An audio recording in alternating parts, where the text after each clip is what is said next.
Chocolate বল 20 piece. কয় piece আছে এখানে বের করেন এটা।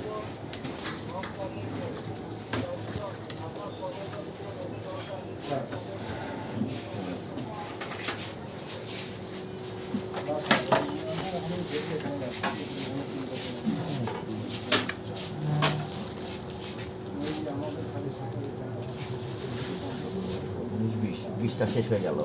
তাহলে উদ্বৃত্ত কতগুলো দেখেন, 1 2 3 4 5 6 7 8 9 10 11 12 13 14 15 আরও 15টা উদ্বৃত্ত। তাহলে 20টা আপনি পেয়েছেন আজকে টাটকা, যেগুলো আজকের ডেট 1 তারিখ। আর বাকি 15টা এটা গতকালকের। আপনি এখানে তারিখটা কি করে রেখেছেন দেখেন, 1 তারিখ দিয়ে রেখেছেন সব ভালোভাবে। আচ্ছা দাঁড়ান, আমি আস্তে আস্তে দেখি। আচ্ছা দেখেন তারিখগুলো কিভাবে চেঞ্জ করেছেন দেখেন। কোনটা আছে 29 তারিখ, হাতে কোনটা রাখলেন? এটা 25 তারিখ। এই দেখেন দেখেন 25 তারিখ যেন আপনি স্টিকারই প্রমাণ এখানে তো পাওয়া গেল। দেখেন 25 তারিখেরটা, 25 তারিখের স্টিকার চেঞ্জ হয়ে গেল 29 তারিখ, পরে হয়ে গেল 1 তারিখ।